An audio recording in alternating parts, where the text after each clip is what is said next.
안녕하세요. 인생야구 다시 돌아왔습니다. 야야리 2부는 6위부터 10위까지 팀 얘기를 해보겠는데요. 17일 현재 6위는 KT 위즈 5승 5패 1무 정확히 승률 5할을 기록하고 있습니다. 많은 팀들이 초반부터 부상으로 걱정이고 고전인데 KT 위즈는 그 정도가 좀 심합니다. 시즌 시작도 하기 전에 불펜의 핵심인 김민수와 주건 그리고 또 중견수 배정대가 부상으로 장기 결장이 확정이 됐었죠. 게다가 시즌 초반에 선발 엄상백, 소영준 이 두 투수도 각각 팔꿈치와 전완근 염좌로 빠진 데 이어서 14일에는 3루수 황재균 자신의 파울 타구를 발등에 맞았는데 퉁퉁 부어올랐고 결국 엔트리에서 제외가 됐습니다. 그나마 다행인 것은 빠르면 엄상백은 이번 주 또 소영준도 잘하면 다음 주에 이제 복귀할 수 있다는데요. 그 외에 선발진에서 두 외인 벤자민 쉴서 각각 승리도 승리지만 좋은 모습으로 마운드를 지켜주고 있고 고영표와 배재성도 버텨주는데요. 하지만 리그 6위인 4.25의 팀 평균 자책점은 아무래도 어색합니다. 마무리 김재윤 선수 4경기 무실점 1세이브지만 강속구 던지던 김민까지 재군안조로 이탈을 했기 때문에 돌려막기로 지금 버티는 상황입니다. 그런데 투수의 팀 KT가 초반 오히려 타선의 분발로 승률 5할권을 맞추고 있습니다. 5승을 거둔 경기에서 모두 최저 7득점 이상을 올렸는데요. 팀의 기둥인 박병호 선수가 12타점을 거두고 있고 돌아온 강백호 3할 8푼대에 3홈런 9타점 4할 때 맹타인 알포드 중견수 김민혁 선수 역시 3할 6푼대에다가 5타점 8득점으로 타선을 이끌어주고 있습니다. 베테랑 김상수도 8타점으로 기여를 합니다. KT 위즈는 작년과 마찬가지로 초반 버티기가 목표가 되어버렸는데요. 사실 지금은 뜨겁지만 타선이라는 것을 마냥 믿을 수는 없는 게 야구이기 때문에 선발진이라도 빨리 완전체를 이루는 것이 관건이라고 볼 수가 있는데요. 소영준과 엄상백 조만간에 돌아온다면 KT 위즈는 마운드, 로테이션의 힘으로 버티다가 결국 중반 이후에 또 승부를 볼 수 있는 그런 팀은 가지고 있습니다. 자, 지난주에 2승 3패 1무를 기록한 KT 위즈는 이번 주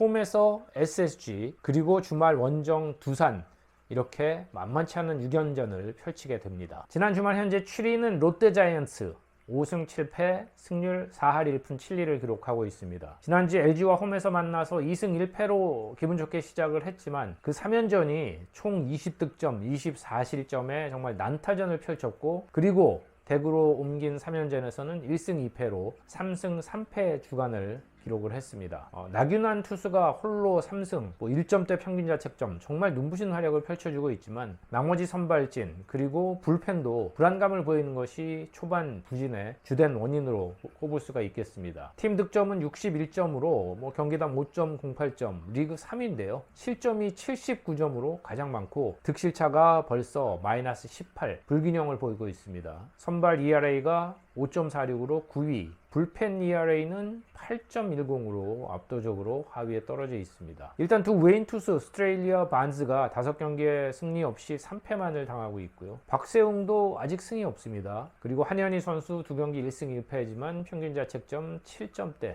선발진이 좀 불안한 모습이죠. 그리고 불펜도 마무리 김원중이 지난 4월 12일 그 LG전에서 9회 2점 차 리드를 지키지 못하고 블론 세이브로 역전패 그러면서 팀의 상승세를 이어가지 못했는데 김원중 선수가 9.00의 ERA 물론 제자리를 찾겠지만 오래 걸리게 되면 조금 힘들어집니다. 그리고 2군 경기 출전을 시작한 셋업맨 최준용이 빨리 회복해서 가세하는 것이 굉장히 중요해 보입니다. 타선에서도 4할대로 활약하던 황성빈이 왼손 검지 부상으로 이탈이 아픈데요. 또 15일 삼성전에서는 한동희, 안건수 이런 선수들이 중간에 다리 통증으로 교체돼서 코칭 스태프를 가슴을 철렁하게 만들기도 했습니다. 자, 투수진의 각성과 함께 또 부상을 피해야 하는 그런 과제를 안고 있는 롯데인데요. 이번 주에는 주중 홈에서 기아를 만난 후에 주말에는 옆 동네 라이벌 NC의 원정 경기를 펼치게 됩니다. 삼성 라이온스가 5승 8패 승률 3할 8푼 5리로 8위에 내려와 있습니다. 자, 시범 경기 성적은 믿을 거 없다 하지만 라이온스가 10승 4패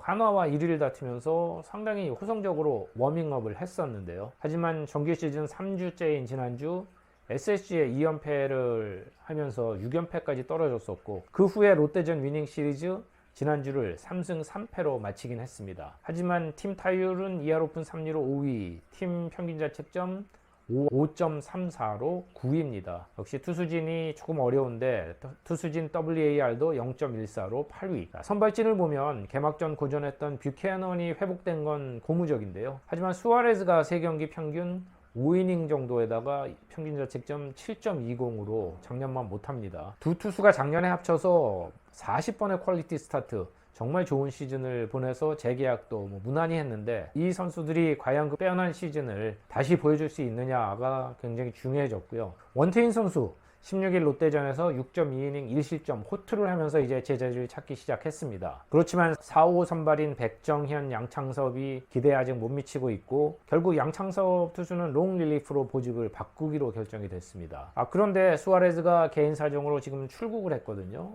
곧 귀국을 한다고 하지만 또 로테이션을 조정해야 되는 그런 어려움도 있습니다. 불펜도 마무리 오승환 선수가 4경기 연속 실점을 하는 등 전체적으로 좀 힘겨운 모습인데요. 불펜 평균 자책점 4.83은 6위에 랭크되어 있는데 흔들리는 선발진을 강하게 뒷받침해 주지는 못하고 있습니다. 게다가 정말 엎친 데 덮친 격으로 부상 선수도 이어지면서 삼성은 고민이 점점 커집니다. 가장 리그에서 믿음직한 포수진이다 이런 말을 들었는데 김재성이 옆구리 부상으로 이탈, 이어서 김태군 선수 급성 간염으로 입원을 했습니다. 급하게 백업 포수 김민수를 호출한 상태고요. 주전 중견수로 성장하던 김현준, 또 보상 선수 외야수 김태우는 진작에 부상으로 빠졌는데 3할 3푼 3리 3홈런 9타점으로 타선을 주도해주던 김동엽 선수마저 넙다리 근육 부상, 자칫하면 장기 결장의 위기에 지금 빠져 있습니다. 구자욱 선수 4할대 타율로 다시 타선을 이끌어주고 있고 강민호, 이원석 이 베테랑들이 정말 분전을 해주고 있는데 전체적으로 볼 때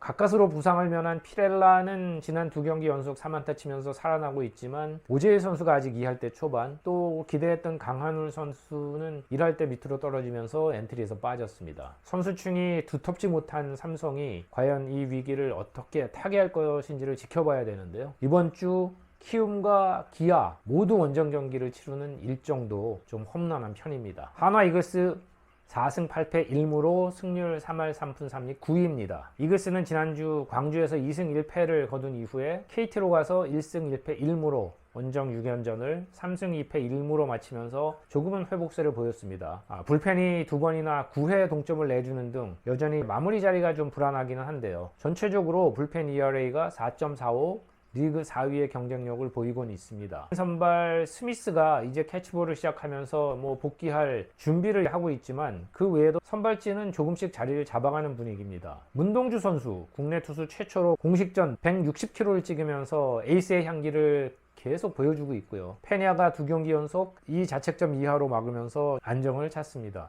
김민우 선수 3경기 연속 5이닝 던졌는데 투구수를 조금 더 절약해주면 좋겠고, 장민재가 2경기 11이닝 1실점, 정말 멋진 호투로 새로운 느림의 미학을 과시를 하고 있습니다. 선발진이 이렇게 조금씩 안정을 찾아주는 가운데 이글스 타선은 거의 4할에 3홈런 17타점을 올리고 있는 최은성, 또 3할 5푼대에 1홈런 6타점의 노시환, 이 원투펀치는 이제 확실히 자리를 잡고 있습니다. 하지만 나머지 선수들이 조금 더 분전이 필요한데 정은원 선수가 아직 1할 때고 웨인 그레이디도 1할 때 아직 홈런이 터지지 않고 있습니다. 전체적으로 볼 때 2할 3푼 9리의 팀 타율은 6위, 또 56득점은 7위에 랭크가 되어 있습니다. 하지만 투수력 WAR이 0.89로 리그 3위, 상당히 상위권에 있고요. 타력이 WAR이 1.06으로 9위에 떨어져 있는데 이게 좀 살아난다면 하나는 조금 더 나아지지 않을까 하는 기대치도 갖게 합니다. 물론 마무리를 확실히 맡아줄 선수가 빨리 나타나야 합니다. 그리고 디테일을 좀 더 집중을 해야 되겠죠. 이번 주 하나는 홈에서 6연전 치르는데요. 두산과 LG 상위권 팀들과 어쩌면 시즌 들어서 진짜 테스트를 거치는 일주간이 되겠습니다.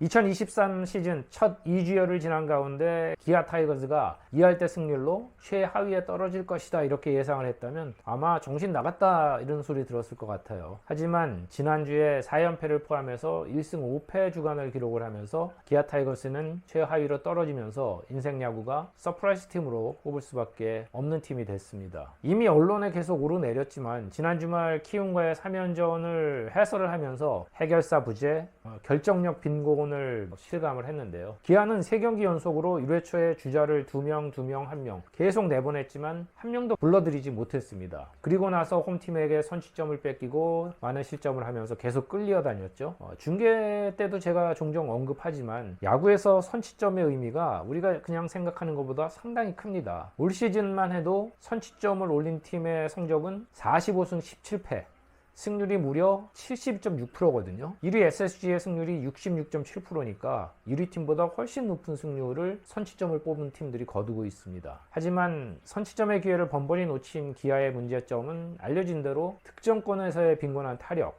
17일 현재 1할 7푼 8리로 최하위입니다. 아직 시즌 초반이기 때문에 LG의 3할 6푼 7리 득점권 타율은 좀 비정상적이다라고도 볼 수는 있지만 반토막 수준도 안 되는 기아의 득점권 타율이고요. 또 결과적으로 득점 자체도 LG가 86득점, 기아는 30득점, 정말 큰 차이가 나죠. 물론 기아가 LG보다 3경기를 덜 치렀는데 하지만 똑같이 11경기를 한 KT가 71득점이니까 기아의 빈타는 실감이 날 수밖에 없습니다. 해결사 나성범과 올해 최고의 옵션이 될 것이라고 기대했던 김도영 선수의 장기 결장이 분명히 타격이 크죠. 하지만 기아 타선에는 해결해 줄 수 있는 선수들이 있는 것도 분명하거든요. 그런데 득점권에서 최형우 1할 4푼 3리 4타점, 김선빈 1할 6푼 7리 2타점, 소크라테스 1할 1푼 1리 5타점, 이창진 1할 2푼 5리 1타점.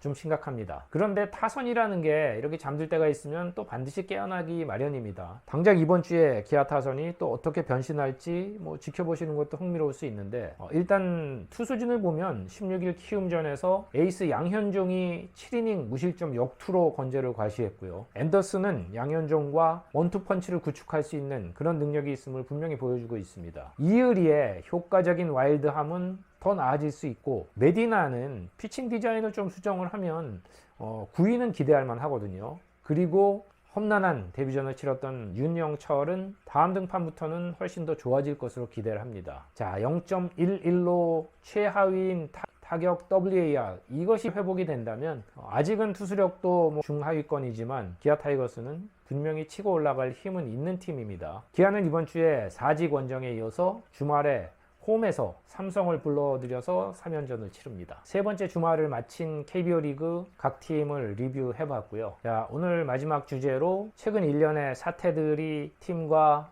야구에 끼치는 그런 악영향에 대해서 얘기를 좀 하려고 합니다. 지난 주말 LG 트윈스의 중견 선수 이천웅 인터넷 불법 도박 사실이 이제 밝혀지면서 또 한번 뭘 할까요?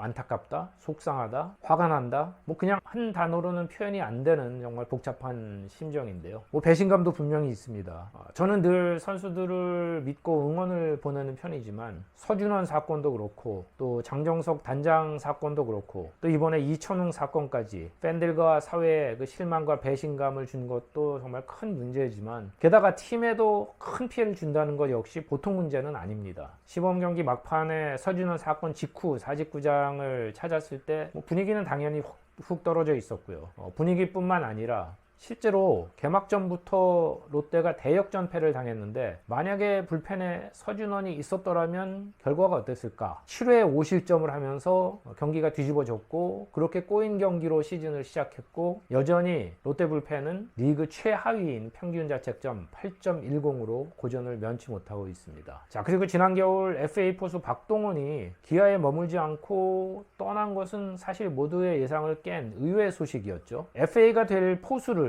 출혈을 감수하고 시즌 트레이드로 영입을 했다면 그건 분명히 길게 본 포석이었는데 그렇게 꼬여버렸죠. 현재 기아 포수는 22타수 3안타 1할 3푼 6리, 타점은 없습니다. 만약 박동원이 순조롭게 재계약이 됐었다면 기아는 현재 위치에 있을까요? LG는 선수층이 두텁기 때문에 이천웅 선수 한 명 사라진다고 별 영향이 없을지도 모르죠. 그렇지만 억지로 연루된 후배들이나 또 이천웅과 또 구단의 대처 이런 것들에 실망한 팬들 그 여파는 또 어떻게 수습을 해야 될까요? 그저 또 사과하고 상처받고 그냥 묻고 가고 그렇게 시간만 지나면 그렇게 잊혀지는 걸까요? 2632경기 연속 출전이라는 불면의 기록을 세웠던 칼 립켄 주니어라는 전설의 선수가 이런 얘기를 했습니다. 프로 선수가 된다는 것은 자신이 원하든 원치 않든 롤 모델이 된다는 것이다. 그리고 어떤 롤 모델이 될 것인지는 선수 자신의 선택이다. 우리 선수들도 뭐 자신들이 좋든 싫든